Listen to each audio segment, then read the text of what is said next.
Oke baik teman-teman, jadi yang pertama itu bunga majemuk. Apa sih bunga majemuk itu? Nah, jadi bunga majemuk itu adalah bunga yang ditentukan berdasarkan tabungan awal beserta tambahan bunga pada periode sebelumnya. Nah, pada dasarnya teman-teman, bunga majemuk itu adalah bunga yang nilainya tidak tetap. Jadi dia itu berubah-ubah. Nah, artinya teman-teman, pada periode pertama, perhitungan bunga ini sama seperti bunga tunggal. Namun, pada periode kedua, hitungan bunganya mengacu pada total tabungan pada periode pertama. Nah, pada periode ketiga, perhitungan bunganya mengacu pada total tabungan pada periode kedua. Nah, teman-teman, hal ini akan berlangsung terus-menerus selama tabungan masih aktif. Nah, itulah mengapa bunga majemuk dikatakan selalu berubah-ubah setiap periodenya.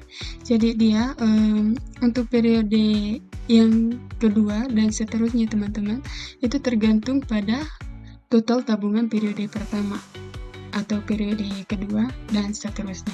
Jadi begitu. Nah, oke teman-teman, jadi rumus dari bunga majemuk itu adalah MN sama dengan MO dikali hasil penjumlahan dari 1 tambah P pangkat N.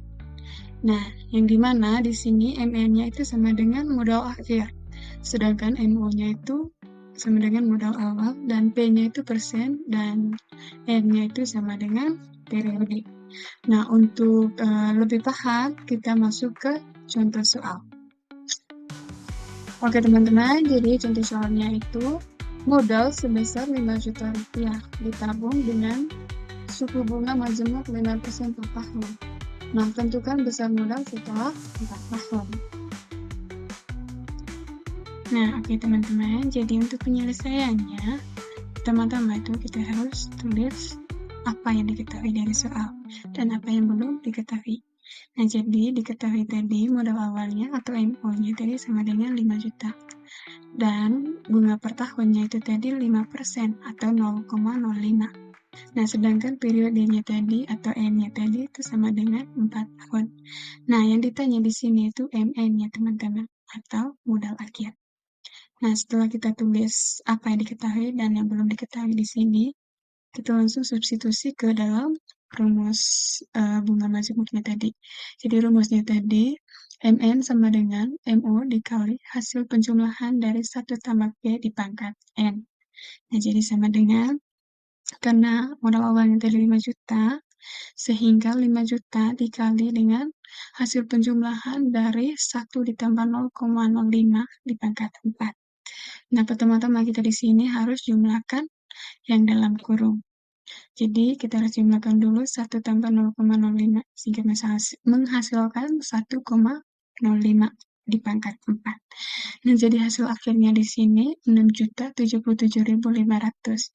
Nah, sehingga teman-teman kita mendapatkan modal akhirnya itu sama dengan 6.077.500. Nah, jadi teman-teman ada juga penyelesaian yang lain atau pakai cara yang lain selain cara yang saya buat ini, tapi menurut saya cara ini lebih simpel dan lebih mudah dipahami kebandingkan cara yang satunya, begitu. Jadi teman-teman, ya karena teman-teman tadi penasaran apa sih bunga majemuk itu dan bagaimana sih bunga majemuk itu, terus bagaimana contoh soalnya, begitu. Jadi saya sudah menjelaskan semuanya itu, semoga apa yang saya jelaskan dapat dimengerti, dapat dipahami oleh teman-teman sekalian. Dan semoga bermanfaat bagi teman-teman. Oke, dari tempat ini saya mengucapkan terima kasih. Sekali lagi, semoga materi yang saya jelaskan tadi dapat bermanfaat bagi teman-teman semua.